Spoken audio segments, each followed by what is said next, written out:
Na nga ba sinasabi ko, 'di ba? Na pwede makasuhan ang INC. Ito na yung sinasabi natin dito. Kasi nga, may ugong-ugong at may nagpaabot sa atin ng impormasyon na ang Iglesia ni Cristo ay iimbestigahan. Totoo kaya ito?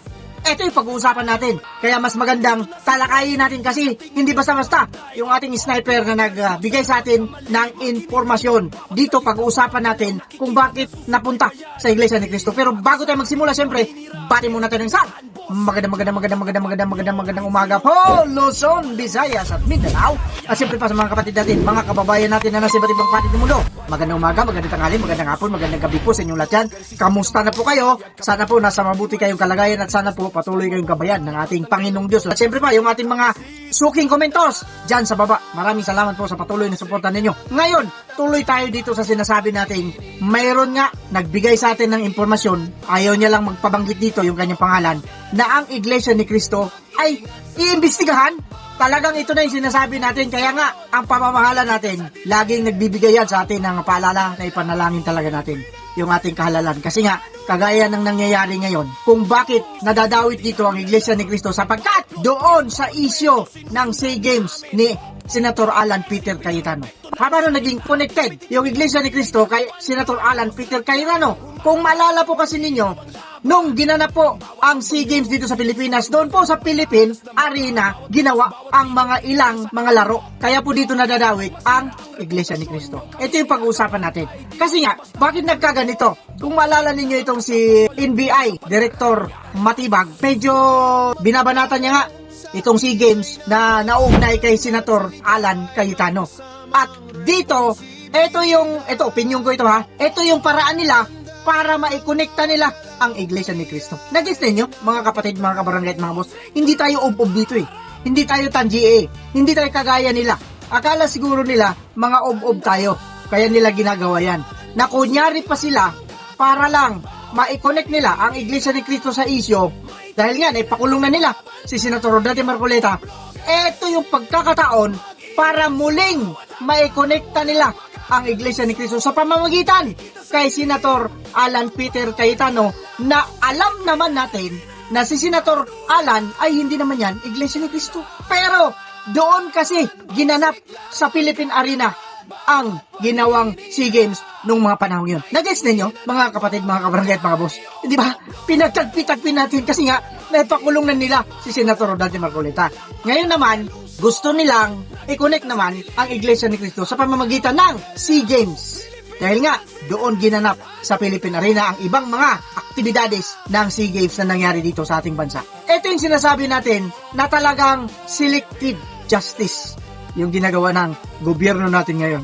Kasi makikita ninyo na kapag ka pabor ka sa kanila, kasangga kanila, wala kang kaso. Hindi ka imbestigahan. Unang-una na lang dito kay Romualdez eh. Yan yung pinakaunang pumutok na mastermind di umano sa lahat ng mga flood control anomalies. Pero hanggang ngayon, magpahanggang sa ngayon, pinapanday pa rin nila yung kaso para daw maging strong, para daw maging malakas. Kasi ayaw nilang mabulilyaso yung isasampa nilang kaso.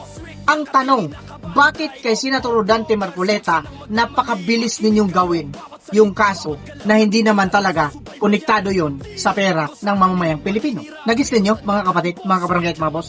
Dito makikita na natin eh. Diyan pa lang, panalo na kami. Pero, itong Romualdez, palibasa makapangyarihan, siyempre marami ang datong. Tignan nyo na ang nangyari ngayon. 4 sa 18 ex-marines bumaliktad. Dito pinapakita lang kung gaano kamakapangyarihan ang salapi na galing sa mga magnanakaw.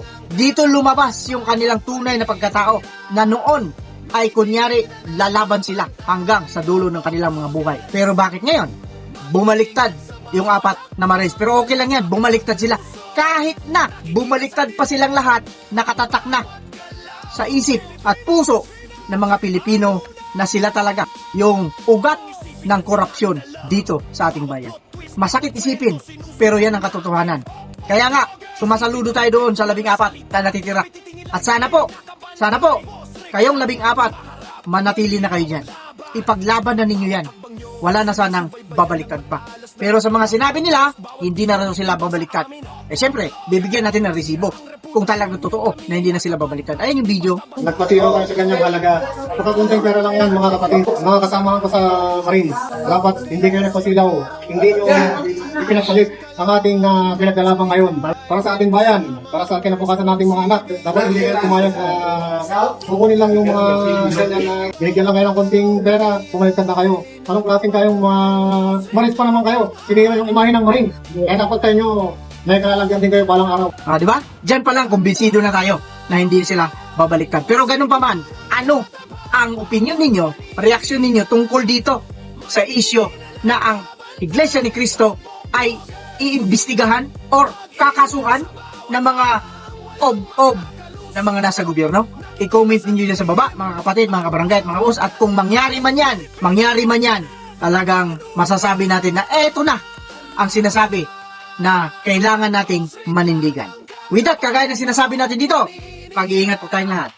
Pwera lang sa mga taong ob. Shoutout nga pala kay kapatid na Negredo. Shoutout po sa inyong lahat. Maraming salamat po.